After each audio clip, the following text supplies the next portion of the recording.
was 18, I decided to change my name to a music note. My dream was to be a writer. And as a start, I started working for a newspaper as a temporary secretary for 3 months. In order to better do my job as a secretary, I need to know how to use a computer. So I signed up for 3 days of workshop. The guy that did the 3-day workshop, he was also teaching music and also computers. So it just hit me that you can imagine yourself or dream yourself several different careers. So I was so excited about it that I went to a store and I just bought a lot of books and I started studying at night.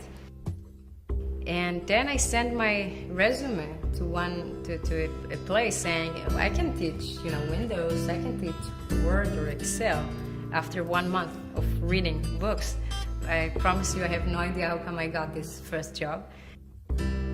Every other day, the manager there of the college asking, so who's from this trainers know how to teach HTML? And I said, yeah, I know how to do that.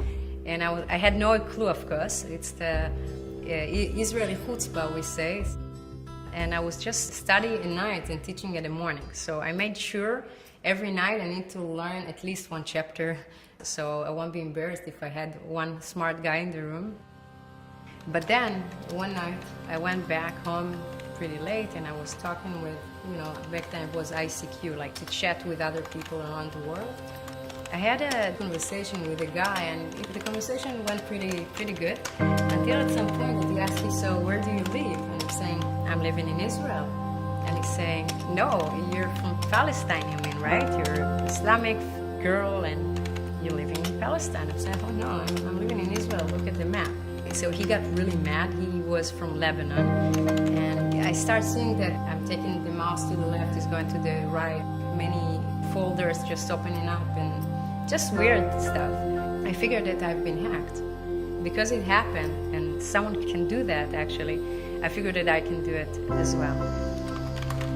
Well, I wasn't a good girl back then, but I was trying to practice. You have to practice. So I practiced on banks, on universities, try to see if I can get in. So I started teaching this, of course.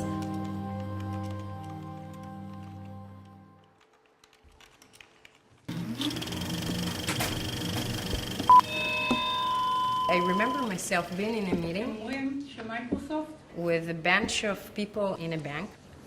And I had a lecture about something about security, and then, someone raised his hand and said, you know what, our bank is really secure. No one can hack into our bank.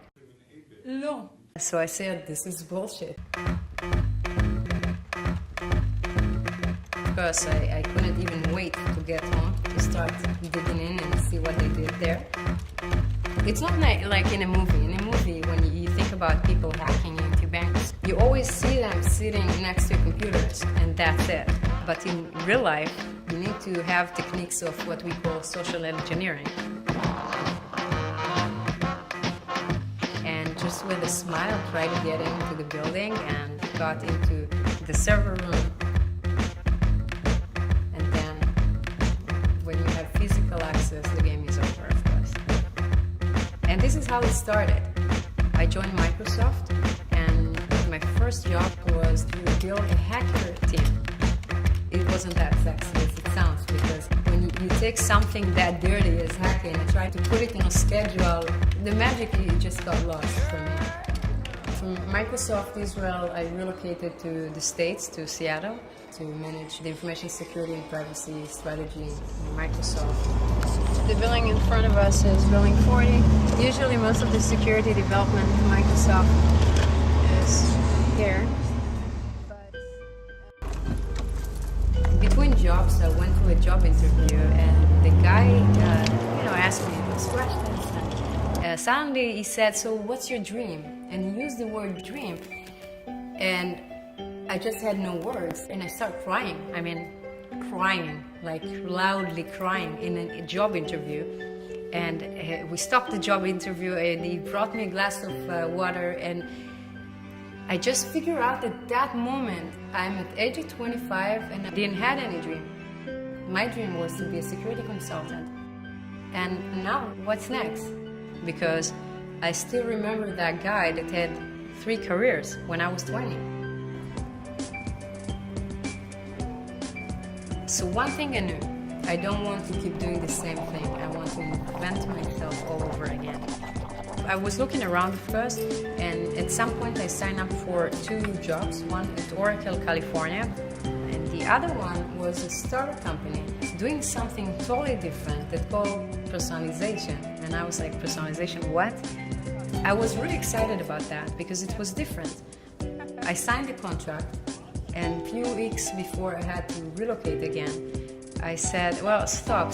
I don't want to do that. I don't want to go this road again. I want to start my own company doing this personalization stuff because I needed to feel my heartbeat again. Just like I was sitting next to a computer hacking to a bank, I wanted to feel the same excitement inside of me. The way for me to do that was to start something new.